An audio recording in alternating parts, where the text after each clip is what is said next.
Hello friends, Anoop study zone में आप सभी का स्वागत है।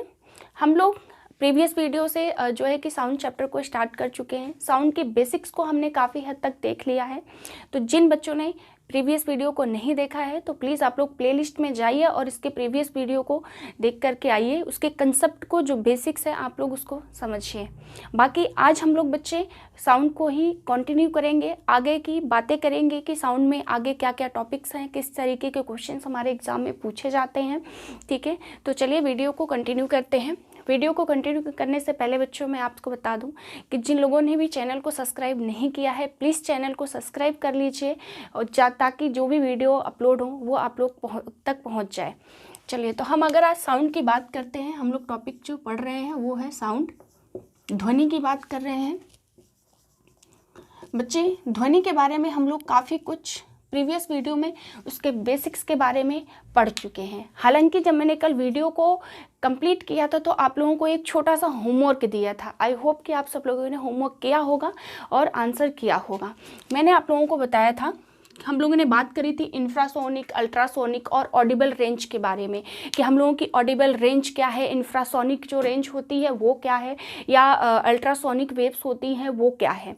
ठीक है, तो वहीं से आज हम लोग वीडियो को कंटिन्यू करेंगे। हालांकि मैंने आप लोगों को होमवर्क दिया था एक सोनार, कि सोनार क्या होता है, इसका जो है कि मैंने फुल फॉर्म और इसके बारे में कुछ चीज़ें आप लोगों को दी थी। बच्चे, एक्चुअली क्या होता है कि ये अल्ट्रासोनिक जब चीज़ें पूछी जाती हैं अल्ट्रासोनिक रेंज के लिए तो उसमें ये बहुत इंपॉर्टेंट कंसेप्ट बन जाता है और इससे 2-3 क्वेश्चंस मिले जुले आपके अक्सर एग्जाम में देखने को मिलते हैं जहाँ पे फिजिक्स के पोर्शन आते हैं। तो अगर बच्चे मैंने बात करी आपसे कि सोनार, तो सोनार होता क्या है, तो बेसिकली बच्चों देखो, जो सोनार होता है वो क्या करता है कि ये डेप्थ जो होता है ना, ओशन के डेप्थ, उनको नापने के लिए, मेजरमेंट ऑफ ओशन के लिए यूज़ होता है। ठीक है, तो ओशन के डेप्थ के लिए आप लोग इसको लिख लो कि पहली बात तो सबसे पहले इसके हम फुल फॉर्म की बात कर लेते हैं कि सोनार का फुल फॉर्म होता क्या है। तो सोनार का जो फुल फॉर्म होता है बेटा वो होता है sound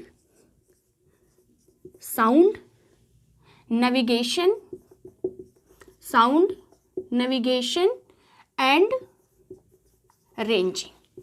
sound navigation and ranging. ठीक है बच्चे, ये हो जाता है साउंड नेविगेशन का फुल फॉर्म। ये काफ़ी सारे एग्जाम्स में रिपीटेड है, इसीलिए मैंने इसके बारे में थोड़ी सी चीज़ें मैंने सोचा मैं आप लोगों के साथ डिस्कस कर लूँ। ठीक है, तो इसका फुल फॉर्म क्या हो गया, साउंड नेविगेशन एंड रेंजिंग।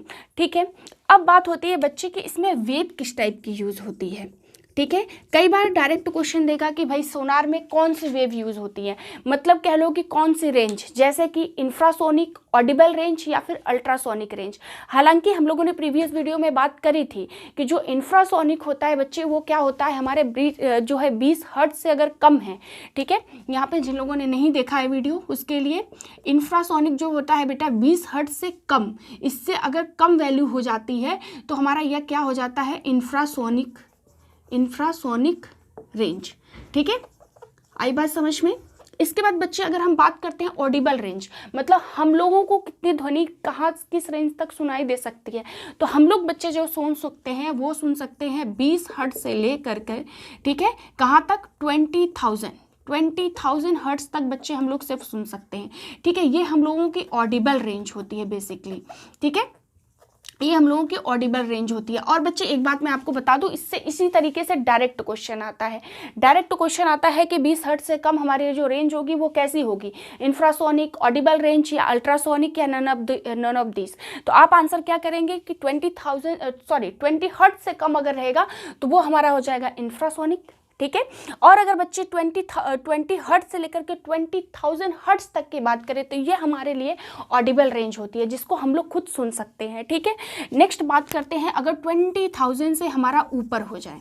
ठीक है, 20,000 से अबव, अगर बात करते हैं 20,000 से अबव, ठीक है, अगर इसके अबव बेटा बात करते हैं तो ये हमारा हो जाता है जो है अल्ट्रासोनिक। ठीक है, अल्ट्रासोनिक रेंज। आई बात समझ में बच्चे, अल्ट्रासोनिक रेंज।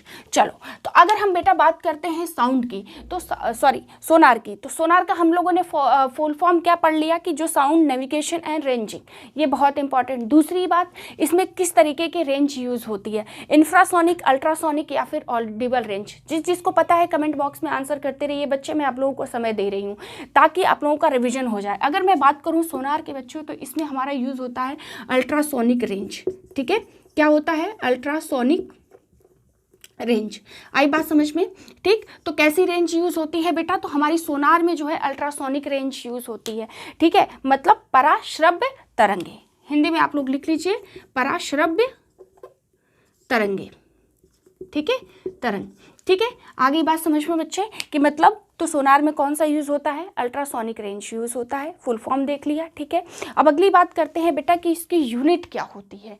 अगर हम सोनार की बात करें कि इसकी यूनिट क्या होती है, तो फटाफट आप लोग बताइए, इसके यूनिट के बारे में बताइए मुझे, और आप लोग मुझे ये बताइए कि इसमें जो इंस्ट्रूमेंट होता है, ठीक है, मतलब जो सोनार होता है, जो हमारी ओशन की डेप्थ होती है, उसको नापने के लिए जो इंस्ट्रूमेंट यूज़ होता है, उस इंस्ट्रूमेंट का नाम क्या है, उस यंत्र का नाम क्या है। यूनिट क्या है और इंस्ट्रूमेंट का नाम फटाफट बताइए भाई, इंस्ट्रूमेंट का नाम बताइए, उस यंत्र का नाम बताइए जिससे हम लोग क्या यूज़ करते हैं बेटा, किसी भी ओशन के डेप्थ, किसी भी ओशन की गहराई को नापते हैं, उसको क्या कहते हैं, उस इंस्ट्रूमेंट का नाम बताइए। क्वेश्चन कई बार रिपीटेड है। ठीक है, तो यूनिट हो जाती है बेटा फैथम। यूनिट क्या हो जाती है, फैथम। हिंदी वाले भी इसको ऐसे ही लिख लो भाई। ठीक है, फैथम। ठीक, और अगर हम बात करते हैं उस इंस्ट्रूमेंट का, तो उसको कहते हैं फैथोमीटर। ठीक है, क्या कहते हैं, फैथोमीटर। फैथोमीटर। आई बात समझ में? हिंदी वाले भी बेटा आप लोग ऐसे ही लिखो, फैथोमीटर। ठीक है, आगे बात समझ में बच्चे? ठीक, तो ये कुछ थोड़ी सी बातें थी सोनार के बारे में और ओशन डेप्थ से रिलेटेड, जो कि काफ़ी अक्सर क्वेश्चंस इसके बारे में बने हुए हैं बेटा, एग्जाम में हम लोगों ने देखा है। ठीक है, बाकी हम लोगों ने बात करी थी, अच्छा यहाँ पे अल्ट्रासोनिक रेंज यूज़ करते हैं। ठीक है, ये भी पराश्रव्य तरंगे हम यूज़ करते हैं सोनार के लिए। ये भी क्वेश्चन आया हुआ है, डायरेक्ट पूछता है कि जो सोनार है उसमें किस तरीके की वेव्स यूज़ होती हैं, किस तरीके, क्या लिमिट होती है, क्या रेंज होती है हमारे जो है कि तरंगों की, तो कितनी होती है, 20,000 हर्ट्ज से ऊपर। अगर 20,000 हर्ट्ज से ऊपर का मतलब किसकी हो गई, तो हमारी हो गई अल्ट्रासोनिक रेंज। बात क्लियर हो गई? चलिए, अभी जब हम बात कर ही रहे हैं कि अल्ट्रासोनिक रेंज के बारे में, तो अल्ट्रासोनिक रेंज जो होती है बेटा, वो कहाँ कहाँ पे हमारे यूज़ होती है, मतलब जनरल लाइफ में, या फिर कह लो कि जो अल्ट्रासोनिक रेंज होती है उसका यूज़ कहाँ पे होता है। तो अगला टॉपिक आप लोग यही डाल लो कि अल्ट्रासोनिक जो रेंज होती है बच्चे, वो कहाँ कहाँ पे यूज़ होती है, तो मतलब यूज़ ऑफ अल्ट्रासोनिक रेंज। ठीक है, और जिसको भी पता है वो कमेंट बॉक्स में आंसर करते रहिए, ताकि ये एक एक जो इसके एप्लीकेशंस हैं वो हमारे लिए यूज़फुल होते रहें और हम लोग उसको कंटिन्यू सबको पता चले। ठीक है, चलिए बताइए भाई कि जो हमारा अल्ट्रासोनिक रेंज होता है ये कहाँ कहाँ पे यूज़ होता है। एटलीस्ट एक एक आंसर सब बच्चे दीजिए, ताकि इससे ये हो जाएगा बच्चों कि हम लोगों के इंक्लूड होते रहेंगे नए नए टर्म्स और नई नई चीज़ें। जिसको पता है ठीक है, जिसको नहीं पता है उसको पता चल जाएगा। ठीक है, तो नेक्स्ट आप लोग डाल लीजिए, use of ultrasonic, use of ultrasonic range कहाँ कहाँ पे यूज होता है, ये डायरेक्ट क्वेश्चन आता है बेटा। ठीक है, मतलब पराश्रव्य तरंगे, ठीक, कहाँ कहाँ यूज होती हैं। ठीक है, तो देखो पहली बात बच्चों कहाँ पे यूज़ होती है, तो जो हमारा ब्रेन ट्यूमर होता है, अगर बायो की सेंस में बात करें, अगर मेडिकल क्षेत्र में यूज़ करें कि मेडिकल के एरिया में कहाँ कहाँ पे हमारा अल्ट्रासोनिक रेंज होता है, तो जो ब्रेन ट्यूमर होता है बेटा उसमें भी इसका इस्तेमाल होता है। ठीक है, तो कहाँ पे होता है, ब्रेन ट्यूमर्स, ब्रेन ट्यूमर्स। ठीक, आगे बात समझ में बेटा। फिर नेक्स्ट हम बात करते हैं कि और कहाँ पे यूज़ होता है, तो इसका हमारा अर्थराइटिस, मतलब जो गठिया रोग होती है, गठिया रोग में भी हम किस साउंड क्या, अगर उसको पता कर लगाना हो कि गठिया रोग है या नहीं, तो वहाँ पे जब हम डॉक्टर के पास जाते हैं तो वो यही तरंगे पास करता है बच्चे, अल्ट्रासोनिक रेंज का इस्तेमाल करके पता चल जाता है कि अर्थराइटिस है या नहीं, मतलब गठिया रोग के बारे में। ठीक है, चलिए आगे बताइए, आगे आप लोगों को बताइए कि किसको और क्या इसके एप्लीकेशंस और कहाँ पे ये यूज़ होता है वो पता है। आगे बच्चे मैं बात करूँ आप लोगों के एयर का क्राफ्ट, वॉच, इन सब के क्लीनिंग में भी यूज़ होता है। ठीक है, क्या एयरक्राफ्ट हो गया, और या तो बहुत प्रीसियस बहुत महंगे आप लोगों के क्लोथ्स हैं वहाँ पे भी क्या यूज़ होता है, तो अल्ट्रासोनिक रेंज यूज़ होता है। आगे बात समझ में। इसके बाद बच्चे एक बहुत ही इम्पॉर्टेंट इसका एप्लीकेशन है हमारा, कहाँ पे यूज़ होता है, तो जो भी हमारे हार्मफुल बैक्टीरियाज होते हैं मिल्क में। ठीक है, जो मिल्क होता है उसमें जो हार्मफुल बैक्टीरियाज होता है बच्चा, उसको क्या होता है कि उसके बारे में पता लगाने के लिए भी हम लोग किसका इस्तेमाल करते हैं, अल्ट्रासोनिक रेंज की यूज़ करते हैं। आगे बात समझ में बच्चों। तो ये तो कुछ कॉमन एप्लीकेशंस थे। अब क्वेश्चंस कैसे आते हैं कि कई बार क्वेश्चंस दे देगा कि ब्रेन ट्यूमर जब होता है तो उसमें किस टाइप के रेंज यूज़ होती है। ठीक है, तो आप इसलिए बताएंगे, ऑप्शंस में क्या दे रखा होगा आपको, इंफ्रासोनिक, अल्ट्रासोनिक, ऑडिबल। हालांकि ऑडिबल आप लोगों को नहीं देगा। ठीक है, ऑडिबल रेंज नहीं देता है। इस 20 हर्ट्ज से कैसे देगा, 20 हर्ट्ज, ठीक है, या 20,000 हर्ट्ज, या फिर इनके बीच की कोई वैल्यू दे देगा। तो इस तरीके से अगर आपको पता रहेगा कि किसकी रेंज क्या है तो आप लोग आंसर बहुत ईजिली कर पाएंगे। ठीक है, तो ये कुछ बेटा एप्लीकेशंस थी, कुछ यूजेस थे हमारे पराशरभ तिरंगे की कि कहाँ पे यूज़ होता है। ठीक है, आगे हम साउंड के चैप्टर को ही अगर आगे और कंटिन्यू करते हैं तो हम बात करते हैं आज जो है कि हमारी जो इफ़ेक्ट होता है, मतलब जो स्पीड होती है साउंड की, वो गैसियस में किस तरीके से इफेक्ट होती है। मतलब जो हमारा साउंड होता है उसकी जो चाल होती है, जो उसकी स्पीड होती है, वो किस चीज़ पे डिपेंड करती है, हम उसके बारे में पढ़ेंगे। चलिए, जिन जिनको भी पता है भाई बताओ कि जो हमारी साउंड की जो चाल होती है, जो साउंड की स्पीड होती है, वो किस किस पे निर्भर करती है। हालांकि इसके बारे में बेसिक्स काफ़ी कुछ हम लोगों ने प्रीवियस वीडियो में पढ़ा है। इसीलिए बच्चों मैं बार बार आप लोगों से कहती हूँ कि जिन लोगों ने प्रीवियस वीडियोज़ नहीं देखे, प्लीज़ प्लेलिस्ट में जा करके आप प्रीवियस वीडियो को देखिए। हालांकि मैं पूरी कोशिश करती हूँ कि रिविज़न होता रहे, चीज़ें आप लोगों को कंटिन्यू रहे, लेकिन इतना पॉसिबल नहीं है कि मैं हर चीज़ों को हर वीडियो में आप लोगों को बता पाऊँ। ठीक है, तो इसलिए ज़रूरी है कि आप प्रीवियस वीडियो को जा करके देखें ताकि आपके जो बेसिक्स हैं वो क्लियर रहें। ठीक है, चलिए, तो अब हम बात कर रहे हैं बच्चे की कौन कौन सी चीज़ें, कौन कौन से ऐसे फैक्टर्स हैं जो हमारे साउंड को जो है कि अफेक्ट करते हैं। आई बात समझ में। तो फैक्टर अफेक्टिंग, चलिए नेक्स्ट डाल लीजिए सब लोग, factors affecting to the speed of sound, speed of sound. ठीक है, मतलब क्या है कि जो चाल है, ध्वनि की चाल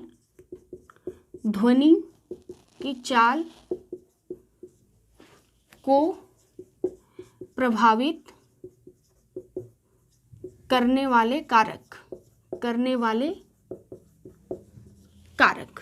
ठीक है, चलिए इसके बारे में हम बच्चों कुछ ऐसे फैक्टर्स के बारे में आप लोगों से बात करती हूँ मैं कि कौन कौन से फैक्टर्स किस तरीके से जो ध्वनि है, जो ध्वनि की चाल होती है, जैसा कि हम लोगों ने प्रीवियस वीडियो में भी क्या पढ़ा है कि जो हमारी ध्वनि की चाल होती है, जो ध्वनि की स्पीड होती है बच्चे, वैक्यूम में क्या होती है, क्या वैक्यूम में हमारी ध्वनि ट्रेवल करती है या नहीं करती है। फटाफट आप लोग आंसर करिए ताकि मुझे ये आइडिया लग जाए कि कितने लोगों ने प्रीवियस वीडियो को ध्यान से देखा है, समझा है, और साउंड के बारे में उनको कुछ चीज़ें जो बेसिक्स हैं वो क्लियर हैं।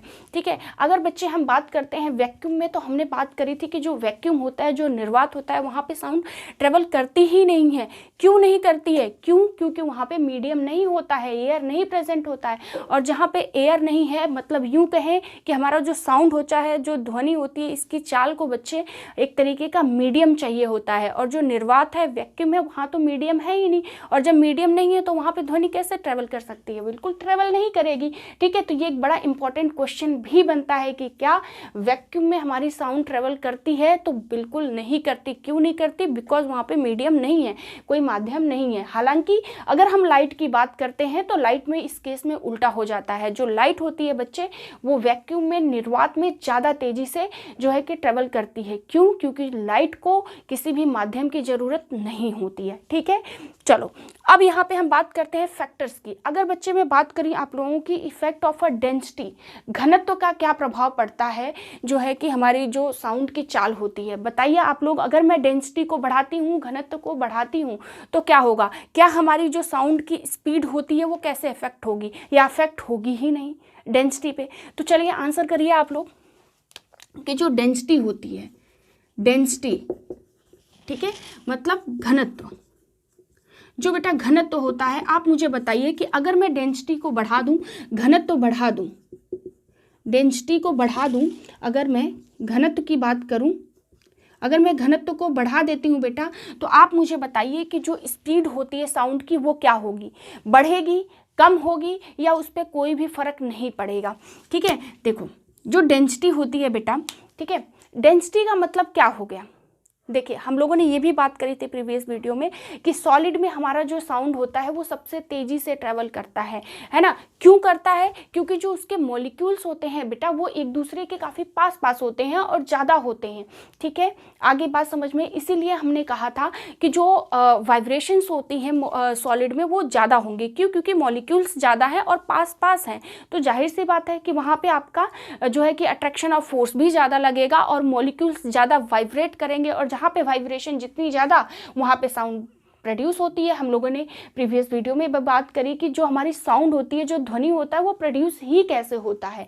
ठीक है, चलिए अब यहाँ पे अगर मैं डेंसिटी की बात करती हूँ बच्चों, कि अगर डेंसिटी को हम बढ़ा दें तो क्या होता है। ठीक है, तो जो हमारे क्या बात करी थी हम लोगों ने कि जो सॉलिड होता है उसके जो पार्टिकल्स होते हैं क्लोजली पैक्ड होते हैं। आगे बात समझते हैं, तो मतलब डेंसिटी बढ़ाने का मतलब क्या हुआ कि एक तरीके से हम मॉलिक्यूल्स पार्टिकल्स को बढ़ा रहे हैं बच्चे, और जब पार्टिकल्स बढ़ रहा है तो मतलब वहाँ पे वाइब्रेशंस ज़्यादा, और वाइब्रेशन ज़्यादा है तो इसका मतलब क्या होगा कि साउंड की स्पीड ज़्यादा होगी। आई बात समझ में, तो मतलब अगर हमने डेंसिटी को बढ़ा दिया तो हमारी जो साउंड ऑफ स्पीड होती है बेटा, मतलब जो स्पीड की साउंड होती है, जो साउंड की स्पीड वो क्या हो जाती है, बढ़ जाती है, मतलब ध्वनि की चाल बढ़ जाती है। तो speed of sound, speed of sound मतलब जो ध्वनि की चाल होती है, ध्वनि की चाल, ये क्या हो जाती है बेटा, ये भी इंक्रीज हो जाती है। आई बात समझ में, तो मतलब डेंसिटी किस तरीके से इफेक्ट करता है, डायरेक्टली प्रोपोर्शनल। मतलब अगर हमने घनत्व को बढ़ा दिया तो जो हमारी ध्वनि होती है उसकी चाल भी बढ़ जाएगी। और क्यों बढ़ जाएगी बच्चे, ये ज़्यादा समझना जरूरी है, क्योंकि इससे आपको रटने की ज़रूरत नहीं पड़ेगी। अगर आज आपने वीडियो को ध्यान से समझ लिया, पढ़ लिया, तो फिर दोबारा आपको इस कंसेप्ट को क्लियर करने की ज़रूरत ही नहीं है।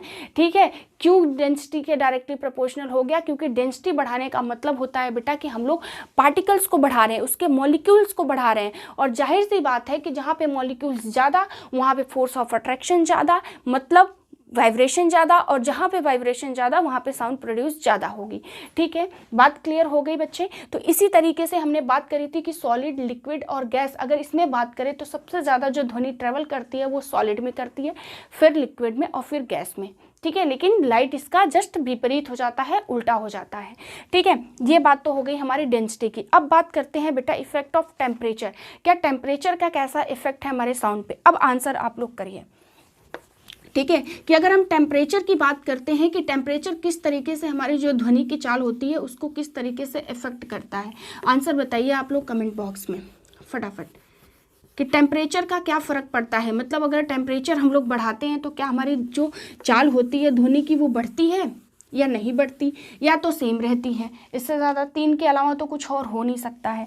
ठीक है, तो अगर हम बात करें टेम्परेचर की, तापमान की, टेम्परेचर की या फिर तापमान, चलो भाई तापमान के बारे में बताओ कि अगर हम टेम्परेचर को इंक्रीज करते हैं, ठीक है, अगर हम टेम्परेचर की वैल्यू क्या कर देते हैं, बढ़ा देते हैं, तो क्या हमारी साउंड की जो स्पीड होती है बच्चे वो कैसी हो जाती है, बताइए।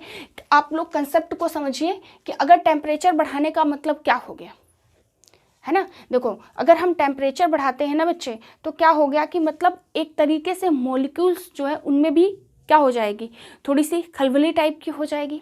ठीक है, मतलब हम ये कह सकते हैं ना कि फोर्स ज़्यादा लग रहा होगा मॉलिक्यूल्स में, मतलब वाइब्रेशन ज़्यादा होगी। और जब वाइब्रेशन ज़्यादा होगी तो मैम अभी तो आपने बताया है कि जहाँ वाइब्रेशन ज़्यादा होगी, जहाँ मॉलिक्यूल्स ज़्यादा हो गए, ठीक है, जहाँ पे मॉलिक्यूल्स क्लोजली पैक्ड हो गए, वहाँ पे साउंड ज़्यादा ट्रेवल करेगी। तो मतलब क्या हो गया कि अगर टेम्परेचर को हम बढ़ा देते हैं बेटा, तो speed of sound, speed of sound मतलब जो चाल होती है ध्वनि की, चाल जो होती है ध्वनि की, वो भी क्या हो जाएगी बेटा, बढ़ेगी। मतलब temperature directly proportional to speed of sound, speed of sound.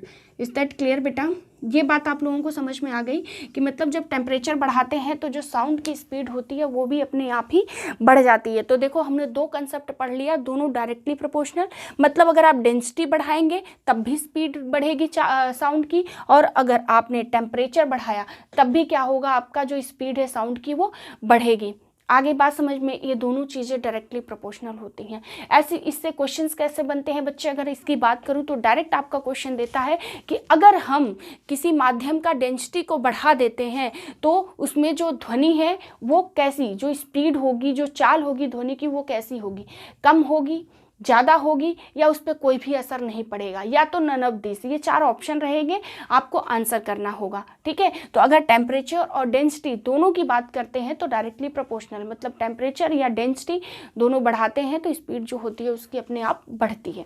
चलिए अगले फैक्टर की बात करते हैं बेटा, हम लोग बात करते हैं प्रेशर की। अब मुझे बताइए कि क्या प्रेशर का कोई इफेक्ट होता है हमारी जो चाल होती है ध्वनि की? अगर हम प्रेशर की बात करें बच्चे, तो प्रेशर के बारे में आप लोग मुझे बताइए कि प्रेशर पे कैसा इफेक्ट है, मतलब उस पर डायरेक्टली प्रोपोर्शनल है, इनडायरेक्टली प्रोपोर्शनल है, या फिर कोई इफेक्ट पड़ता ही नहीं है। दाब का क्या इफेक्ट होता है हमारे स्पीड पे ऑफ ध्वनि? चलो भाई बात करें हम प्रेशर की। प्रेशर, ठीक है, मतलब दाब। अगर मैं दाब की बात करूं बेटा तो आप मुझे बताइए कि क्या दाब, जब अगर हम प्रेशर को बढ़ा देते हैं तो हमारी जो स्पीड होती है, स्पीड ऑफ साउंड, ठीक है, स्पीड ऑफ साउंड, ठीक, स्पीड ऑफ साउंड क्या होगी, बढ़ेगी, घटेगी, या तो सेम रहेगी? फटाफट मुझे आप आंसर बताओ। ठीक है, फटाफट बेटा आप लोग मुझे आंसर बताओ कि अगर हम जो है प्रेशर, दाब को अगर हम बढ़ा देते हैं तो क्या हमारी जो स्पीड होती है ये भी बढ़ेगी, या फिर घटेगी, या फिर सेम रहेगी? इन तीन के अलावा कोई ऑप्शन हो नहीं सकता है। ठीक है, तो देखो बच्चे मैं आपको एक बात बताऊं, जो प्रेशर होता है बच्चे, प्रेशर कभी भी स्पीड ऑफ लाइट जो है कि साउंड, इसको इफेक्ट नहीं करता है। मतलब अगर आप दाब को बढ़ा दीजिए, घटा दीजिए, या चाहे जो छेड़खानी करिए आप प्रेशर के साथ, दाब के साथ, लेकिन चाल पे कोई फर्क नहीं पड़ता है ध्वनि के, वो जैसी होती है वो सेम ही रहती है। ठीक है, तो ये थोड़ा सा कंसेप्ट ज़्यादा इंपॉर्टेंट बन जाता है। ठीक है, क्यों? क्योंकि प्रेशर का जो इफेक्ट होता है बेटा वो स्पीड ऑफ ध्वनि कह लो, या मतलब चाल जो होती है साउंड की, उस पर डिपेंड ही नहीं करता है। आई बात समझ में? तो अगर प्रेशर हम बढ़ा दें, घटा दें, कोई इफेक्ट नहीं पड़ता है, स्पीड जो होगी ध्वनि की वो वही रहेगी, speed of sound will be same. ठीक है, तो इसमें बात कर सकते हैं बेटा, हम क्या कहेंगे कि नो इफेक्ट। नो इफेक्ट मतलब ना घटना है ना बढ़ना है। ठीक है, तो मतलब हमारा जो प्रेशर है वो स्पीड ऑफ जो साउंड है उस पर डिपेंड नहीं करती। आई बात समझ में? ये सारी चीज़ें क्लियर हो गई बेटा। अब आगे हम बात करते हैं जो है कि ह्यूमिडिटी की। ठीक, टेम्परेचर की बात करी है बच्चे, उसी तरीके से बात करते हैं ह्यूमिडिटी, आर्द्रता। मतलब कि अगर हम आर्द्रता को बढ़ाएं या घटाएं, या किस तरीके का जो है कि इफेक्ट हमारे स्पीड ऑफ साउंड पे पड़ता है ह्यूमिडिटी का। आंसर करिए आप लोग। ठीक है, और यहाँ पे बच्चे ये समझ लीजिए, इसमें से क्वेश्चन इस तरीके से बनता है कि अगर हम किसी भी मीडियम का अगर प्रेशर बढ़ा देते हैं तो स्पीड ऑफ जो साउंड है वो कैसी रहेगी, बढ़ेगी, घटेगी, सेम रहेगी, या कुछ नहीं होगा? तो आंसर आप क्या करेंगे कि भाई जो हमारा प्रेशर होता है, जो दाब होता है, उसका कोई भी इफेक्ट नहीं होता है किस पे, हमारे स्पीड ऑफ साउंड पे। आई बात समझ में? चलो अगली बात करी बेटा हम लोगों ने ह्यूमिडिटी के, कि जो ह्यूमिडिटी होता है वो किस टाइप का रिलेशन शेयर करता है इसके साथ। ठीक है, ह्यूमिडिटी, आर्द्रता। चलिए भाई आर्द्रता की बात करें हम ह्यूमिडिटी की, तो बताइए कमेंट बॉक्स में आप लोग बच्चे कि जो आर्द्रता होती है, ह्यूमिडिटी है, वो किस तरीके से रिलेटेड है स्पीड ऑफ साउंड के, स्पीड ऑफ साउंड के।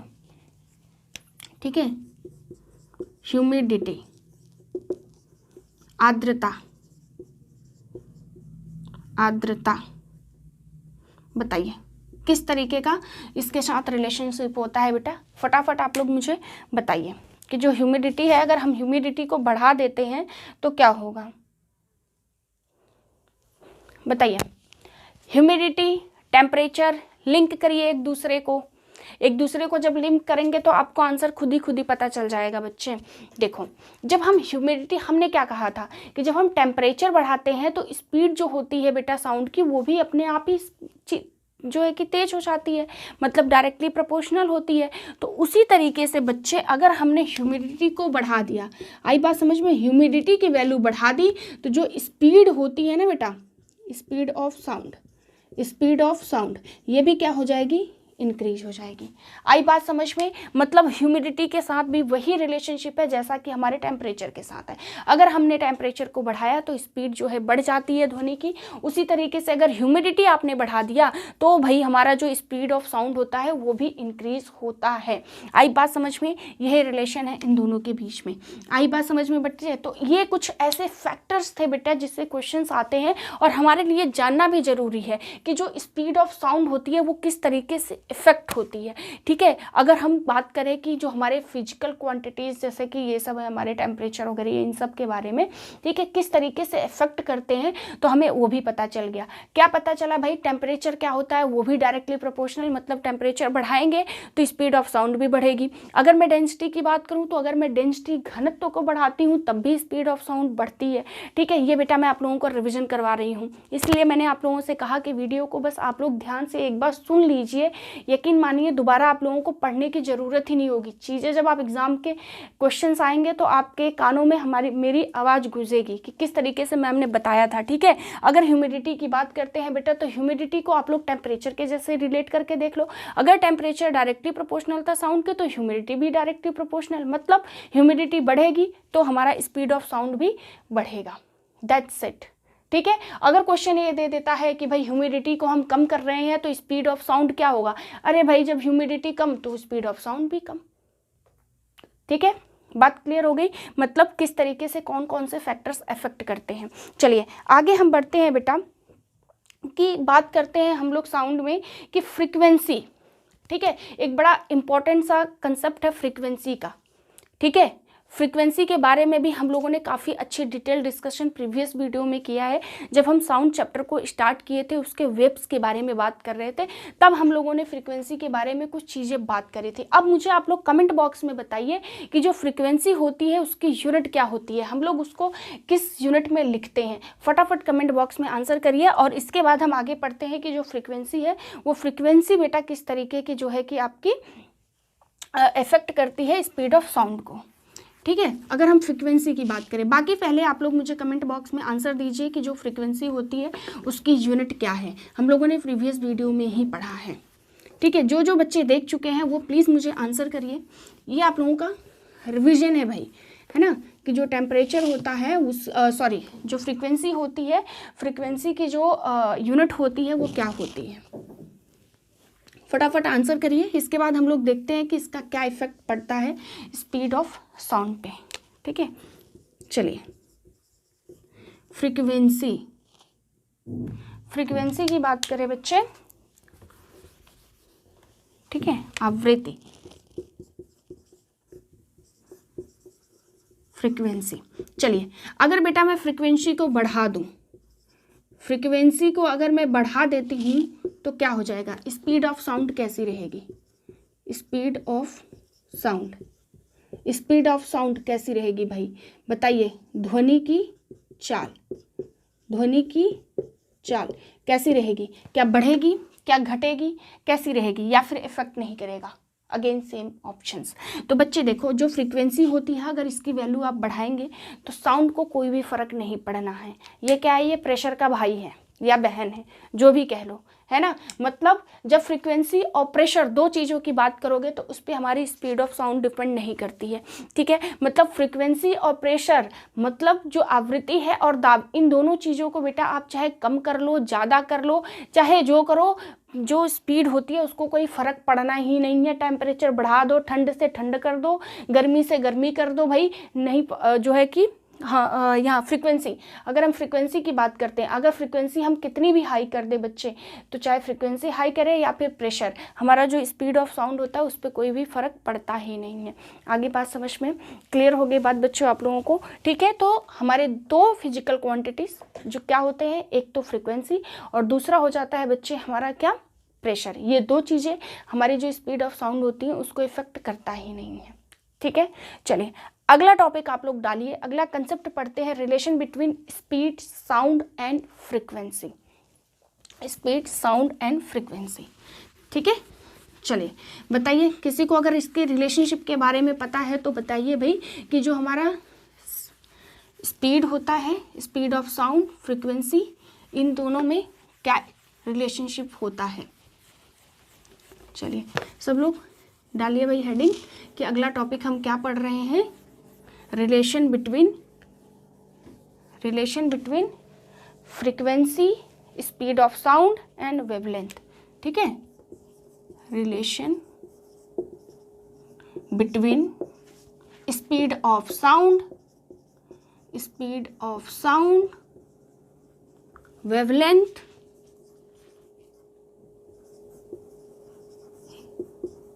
एंड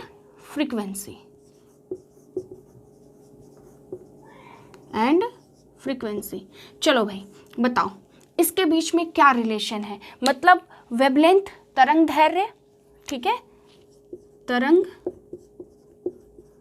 दैर्घ्य, ठीक है, चाल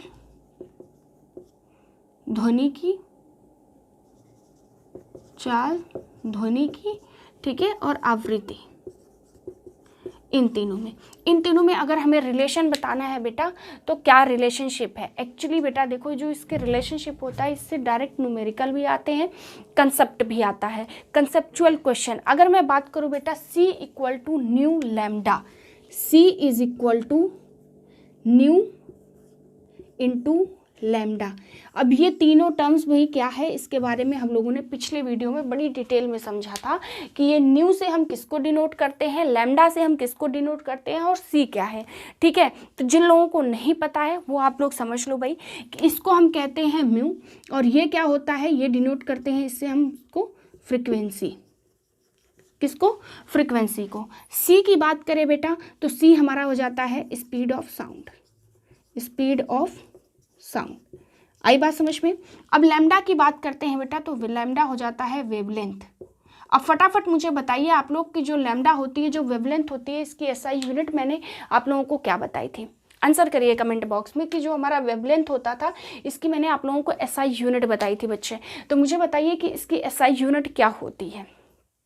ठीक है, और बात ये फ्रीक्वेंसी की हम लोगों ने बात करी थी। तो देखो बच्चे, मैं प्रीवियस वीडियो का थोड़ा सा आप लोगों को बता देती हूँ कि जो वेवलेंथ होता है इसको लैम्डा से डिनोट करते हैं। इसकी एसआई यूनिट बेटा जो हो जाती है, ये हो जाती है आप लोगों की जो है कि मीटर। ठीक, क्योंकि हम डिस्टेंस की बात कर रहे होते हैं। और वेवलेंथ क्या होती है इसके बारे में भी काफ़ी अच्छी चर्चा हम लोगों ने पिछले वीडियो में की है। अब नेक्स्ट बात, फ्रीक्वेंसी को बेटा हम लोग डिनोट करते हैं हर्ट्ज से। ठीक है, जैसे कि ये देखो, फ्रीक्वेंसी की बात कर रहे थे ना, 20 हर्ट्ज, 20,000 हर्ट्ज। ठीक है, और स्पीड ऑफ साउंड तो आप लोग जानते हैं। ठीक है, तो ये बेटा रिलेशनशिप होता है हमारा C equal to nu lambda. अब इसमें से क्वेश्चंस कैसे आता है, तो क्वेश्चंस में क्या कर देगा बेटा कि आपको लैम्डा की वैल्यू दे दिया सपोज करिए, ठीक है, और C की वैल्यू तो कांस्टेंट ही होती है। ठीक है, इसके बाद चेंज भी होती है, अगर कोई मीडियम चेंज होता है तो मीडियम चेंज में इसकी वैल्यू आपको दे देगा। ऑलरेडी क्वेश्चन पूछेगा, ठीक है, क्या पूछेगा आपसे, फ्रिक्वेंसी बता दो। ठीक, या तो क्या हो जाएगा कि आप लोगों को फ्रीक्वेंसी दे करके आपसे वेवलेंथ की वैल्यू पूछ लेगी, तो कितना आसान हो जाएगा। बाकी बच्चों इसके बारे में जब हम इस टॉपिक को ख़त्म करने के बाद क्वेश्चंस करेंगे तो देखेंगे कि और किस तरीके के क्वेश्चंस से बनते हैं। आई बात समझ में। फिलहाल इन तीनों के बीच में जो रिलेशनशिप शेयर होता है बेटा ये हो गया कि भाई C equal to mu into lambda. ठीक है, आगे बात समझ में। चलिए आगे हम टॉपिक को कंटिन्यू करते हैं। तो बात करते हैं बेटा रिफ्लेक्शन ऑफ साउंड। क्या, रिफ्लेक्शन ऑफ साउंड। मैम हम लोगों ने तो लाइट में भी पढ़ा था रिफ्लेक्शन। ठीक है, तो क्या साउंड का भी रिफ्लेक्शन होता है? हाँ बिल्कुल होता है। क्यों? क्योंकि अभी आगे बताते हैं कि क्यों हम रिफ्लेक्शन ऑफ साउंड पढ़ते हैं। हालांकि अगर कोई मुझे बता सकता है कि हम sound of reflection of sound क्यों पढ़ रहे हैं तो फटाफट बताइए। फिलहाल बेटा ये एक इंपॉर्टेंट रिलेशन था। ठीक है, यहाँ से कंसेप्चुअल क्वेश्चन भी बनता है, न्यूमेरिकल क्वेश्चंस भी बनते हैं। ठीक है, तो कंसेप्ट में क्या हो जाता है कि डायरेक्टली आपसे जो है कि ये पूछ लेगा कि हमारी जो फ्रीक्वेंसी है उसका वेवलेंथ के साथ कैसा रिलेशन है। ठीक है, इस तरीके का क्वेश्चन। ये सब बेटा काफ़ी डिटेल डिस्कशन हम लोग प्रीवियस वीडियो में ऑलरेडी कर चुके हैं, इसलिए मैं यहाँ पे अभी इसको रिपीट नहीं कर रही हूँ। ठीक है, तो जिन लोगों ने पिछली वीडियोस नहीं देखी है प्लीज़ उसको प्लेलिस्ट में जा कर के देखिए, ताकि आप लोगों को जो ये सब चीज़ें हैं, वेवलेंथ क्या होता है, ये सब क्या है बच्चे, ये आप लोगों को क्लियरली पता चल जाए। फिलहाल चलिए मुझे बताइए रिफ्लेक्शन ऑफ साउंड की हमें ज़रूरत क्यों है पढ़ने की। ठीक है, रिफ्लेक्शन ऑफ लाइट तो मैम समझ में आ रहा था, लेकिन रिफ्लेक्शन ऑफ साउंड हम क्यों पढ़ रहे हैं, बताइए फटाफट कि रिफ्लेक्शन ऑफ साउंड होता क्या है। ठीक है, रिफ्लेक्शन ऑफ साउंड होता क्या है और हम किस लिए पढ़ते हैं। कमेंट बॉक्स में बच्चे आप लोग आंसर करते रहिए, क्योंकि आंसर करते रहेंगे तो आप लोगों का रिवीजन होता रहेगा।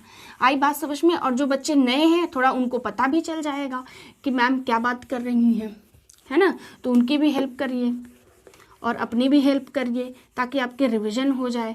ठीक है, चलिए अगर हम अगली बात करते हैं बेटा रिफ्लेक्शन ऑफ साउंड की, कि रिफ्लेक्शन ऑफ साउंड क्या होता है। रिफ्लेक्शन ऑफ साउंड, चलो बात करते हैं रिफ्लेक्शन ऑफ साउंड की।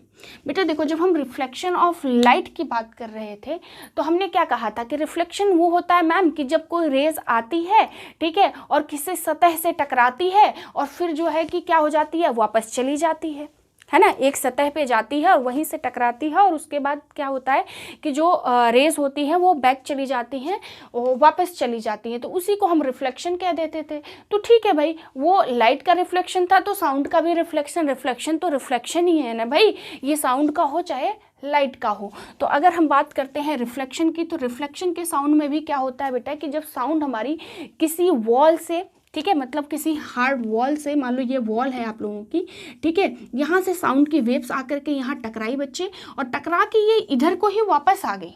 ठीक है, मतलब क्या हो गया कि जैसे कि अगर ये यहाँ से गई साउंड की जो ये रेंज है और यहीं से जो है कि बेटा यहाँ पे क्या हो गई, ये वापस आ गई, तो इसको हम क्या कहेंगे, इसी को तो हम कहेंगे कि भाई साउंड जो है वो रिफ्लेक्ट हो गई, मतलब एक सतह पर जा कर के यहीं से ये बैक वापस आ गई, तो ये क्या हो गया, रिफ्लेक्शन ऑफ साउंड। मतलब आई बात समझ में आप लोगों को।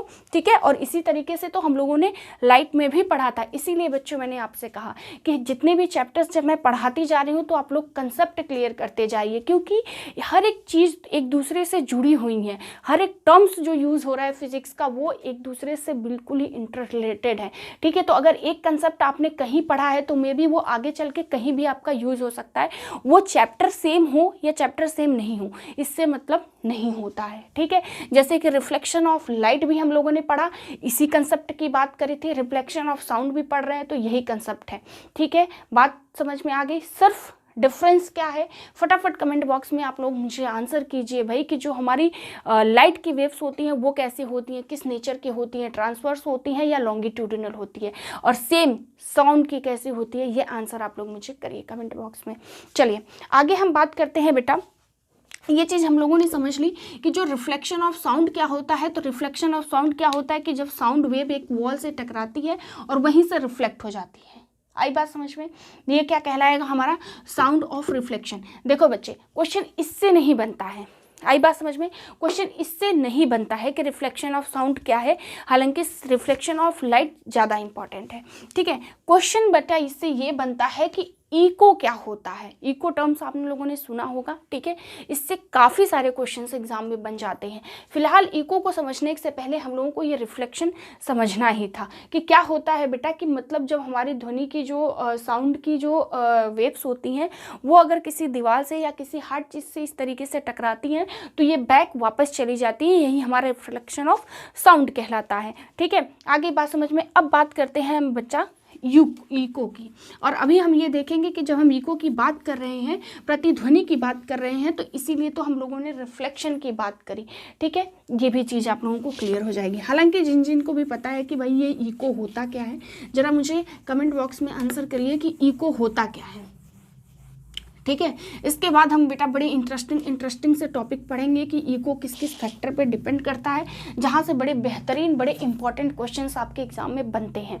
ठीक है, चलिए अभी हम बात कर रहे हैं बेटा किसकी, इको की बात कर रहे हैं, प्रतिध्वनि की बात कर रहे हैं।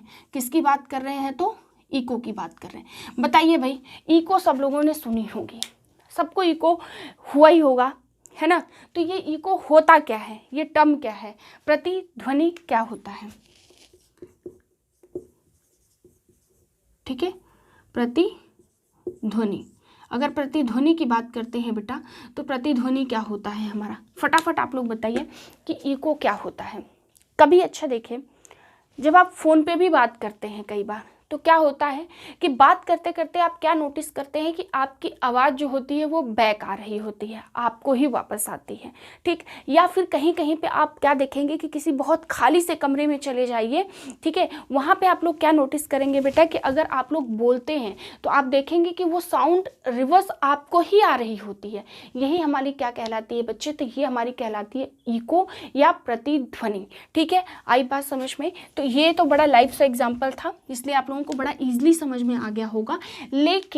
लेकिन इको होता क्यों है ये ज़्यादा जरूरी है, और यही क्वेश्चन आता है कि जो इको होता है बेटा क्यों होता है, तो रिफ्लेक्शन ऑफ साउंड की वजह से इको होता है। आई बात समझ में। इसीलिए हम लोगों ने पहले पढ़ा रिफ्लेक्शन ऑफ साउंड, मतलब मल्टीपल रिफ्लेक्शंस। मतलब क्या होता है बेटा कि हमारी जो साउंड वेव होती है जाके कहीं से टकराती है और वो बैक आती है, इसीलिए हम लोगों को मल्टीपल रिफ्लेक्शन की वजह से ही क्या होता है बच्चे कि कई बार रिफ्लेक्शन होने की वजह साउंड के हमें इको सुनाई होती है, मतलब हमें हमारी आवाज़ दोबारा रिवर्स हमको सुनाई देती है। बात क्लियर हो गई सबको, ठीक है। तो प्रतिध्वनि अगर क्या होता है बेटा कि मल्टीपल रिफ्लेक्शंस, ठीक है, लिख लो, ठीक है, कि मल्टीपल रिफ्लेक्शन की वजह से, मल्टीपल रिफ्लेक्शन जो होता है इसी की वजह से बेटा क्या हो जाता है हमारा इको हो जाता है। आई बात समझ में। Multiple reflection of the sound, ठीक है, मल्टीपल रिफ्लेक्शन ऑफ साउंड, ठीक, मल्टीपल रिफ्लेक्शन ऑफ साउंड की वजह से ही हमें क्या सुनाई देता है, तो इको। एक क्वेश्चन आपका यहाँ से बन गया कि इको क्यों होता है, क्योंकि साउंड रिफ्लेक्ट करती है, और रिफ्लेक्शन ऑफ साउंड की वजह से ही बेटा क्या हो जाता है हमारा इको होता है। चलो भाई ठीक है। अब एक बात हुई कि मैम हमेशा साउंड क्यों नहीं सुनाई देती है, क्या हमेशा, जैसे अभी हम यहाँ पे बंद दरवाजे पे हैं, ठीक है, अभी हम क्या कर रहे हैं, आप लोगों से पढ़ा रहे हैं, तो यहाँ पे इको क्यों नहीं हो रही है, क्या यहाँ पे साउंड टकरा नहीं सकती है, यहाँ पे भी तो दीवार है, तो दीवार से साउंड क्यों नहीं टकराती है। जो बच्चे अच्छे होंगे, जिनका दिमाग लग रहा होगा साउंड पढ़ने में, उनके दिमाग में ये क्वेश्चन जरूर आया होगा, ठीक है, कि भाई जब हम लोग नॉर्मली बात करते हैं तो ऐसे इको क्यों नहीं होती है, हमेशा इको क्यों नहीं होती है, कभी कभी ही इको क्यों होती है। इसका मतलब है कि इको किसी कंडीशन पर डिपेंड करता है। हाँ बिल्कुल करता है, ठीक है, फिजिक्स पढ़ रहे हैं और कंडीशन नहीं अप्लाई हो, ये कैसे हो सकता है भाई, है ना। तो ठीक है, तो इको होने की जो कंडीशंस होती है कि इको क्यों होता है, जिसको अगर कुछ भी पता है फटाफट बताइए कि कंडीशंस फॉर इको, ठीक है, कंडीशंस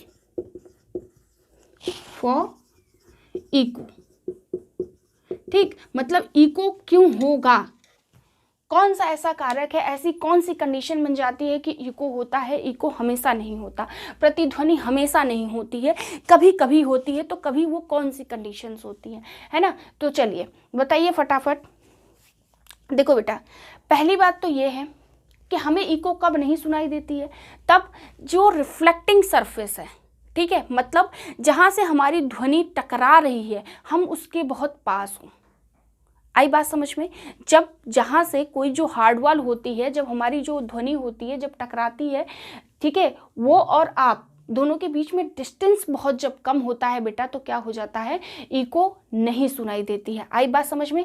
मतलब हम ये कहें कि जब हम किसी साउंड जब कहीं पे हिट करता है, किसी दीवार पे जब साउंड हिट करता है, ठीक है, तो हमने क्या कहा था कि तभी हमें सुनाई देती है क्या, इको सुनाई देती है। लेकिन इको कब नहीं सुनाई देती है बेटा, जब जहाँ से रिफ्लेक्शन हो रही हो, मतलब जो साउंड होगा, जो साउंड की रेंज होगी बेटा, मान लो ये दीवार है, ठीक है, और यहाँ से यहाँ जाने के बाद यहाँ से जब साउंड रिफ्लेक्ट हो रही है, और अगर आप इसके बहुत ही ज़्यादा पास खड़े होंगे ना बेटा, तो आपको रिफ्लेक्शन, इको नहीं सुनाई देगा। रिफ्लेक्शन होता है, मैं अभी बात कर रही हूँ, आप लोगों को पढ़ा रही हूँ, यहाँ पे भी रिफ्लेक्शन हो रहा है, बिल्कुल हो रहा है, लेकिन इको क्यों नहीं हो रही है, क्योंकि जहाँ पे रिफ्लेक्शन हो रहा है और मैं, ये बहुत ही ज़्यादा क्लोज है, इसकी वजह से रिफ्लेक्शन आप लोगों को इको सुनाई नहीं देता है। रिफ्लेक्शन हर वक्त होता रहता है, ठीक है। आगे बात समझ में। इसीलिए बच्चे क्या होता है कि एक रूम में अगर आप बात कर रहे हो तो आपकी आवाज़ बाहर क्यों नहीं जाती है? इसीलिए नहीं जाती है क्योंकि साउंड रिफ्लेक्ट होती है लेकिन वो अंदर ही रहती है। आई बात समझ में? लेकिन इको क्यों नहीं होता है? क्योंकि मिनिमम जो डिस्टेंस चाहिए लिसनर और इको के लिए, जो टकराव होता है, रिफ्लेक्शन होता है, वो एक्चुअली नहीं पॉसिबल हो पाता है। आई बात समझ में?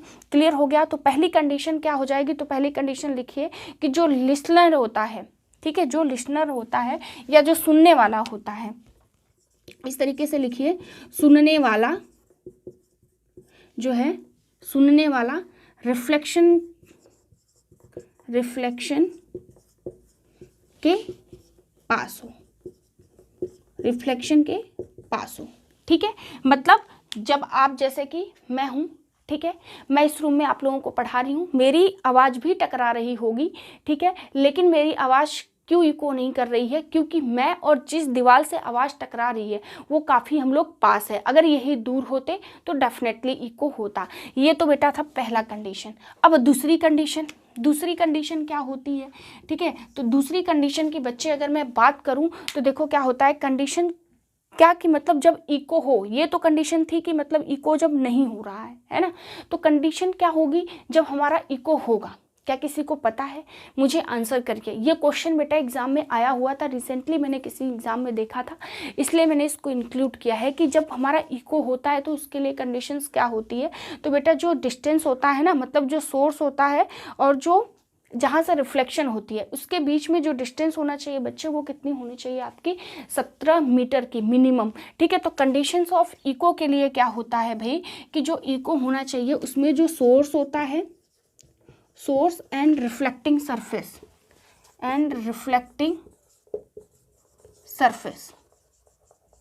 ठीक है, इन दोनों के बीच का बेटा जो डिस्टेंस होता है ना, वो कितना हो जाए? Minimum 17 metre. ठीक है, मतलब कम से कम 17 मीटर। जब 17 मीटर का डिस्टेंस होगा, जो है कि जैसे मैं बात कर रही हूँ, मेरे और दीवार के बीच में अगर मिनिमम जो है कि 17 मीटर से ज़्यादा की जब डिस्टेंस होती है तभी हमारा इको होता है। ठीक है, अगर 17 मीटर से कम के डिस्टेंस है बेटा तो इको नहीं होगा। आ गई बात समझ में? तो आप लोगों को ये चीज़ क्लियर हो गई कि इको क्या होता है और कब इको नहीं होता है और कब इको होता है।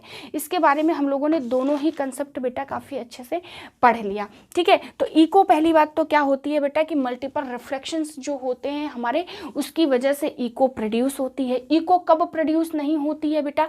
जब सुनने वाला, मतलब जो श्रोता होता है, जो सोर्स होता है वो, और जो सरफेस रिफ्लेक्ट करती है, उन दोनों के बीच में डिस्टेंस बहुत कम हो। कितनी? 17 मीटर से कम, तब आपको इको नहीं सुनाई देगा। बात समझ में आई? अगर आपके और जो रिफ्लेक्शन जहाँ से हो रहा है उन दोनों के बीच में 17 मीटर से ज़्यादा का अगर डिस्टेंस है बेटा, तो आपको क्या सुनाई देगा? जो है कि इको। तो ये पूरी कहानी हो गई आपकी इको की। ठीक है, यहाँ से क्वेश्चंस कैसे बनते हैं बच्चे? तो ये आपसे डायरेक्ट क्वेश्चन पूछ लेगा कि इको की कंडीशन कब नहीं होती है, या आपसे पूछ लेगा कि इको की कंडीशन कब बनती है, मतलब कितने डिस्टेंस पे इको की कंडीशंस बनती है, सोर्स और रिफ्लेक्टिंग सरफेस के बीच में कितना डिफरेंस होना चाहिए। तो भाई 17 मीटर का मिनिमम होना चाहिए। आगे बात समझ में? आज के टॉपिक को यहीं पे बेटा हम लोग क्लोज करते हैं। हालांकि साउंड अभी आप लोगों का ख़त्म नहीं हुआ है, साउंड के बारे में काफ़ी इंपॉर्टेंट क्वेश्चंस टॉपिक्स अभी बाकी है। ठीक है, तो इस चैप्टर को हम आगे भी कंटिन्यू करेंगे नेक्स्ट वीडियो में। ठीक है, तो क्या है भाई, नेक्स्ट हो जाएगा हमारा टू बी कॉन्टिन्यूड। ठीक है, टू बी कॉन्टिन्यूड। आई बात समझ में? मतलब अगले वीडियो में भी हम स्टार्ट जो है ये टॉपिक है साउंड, इसी को करेंगे।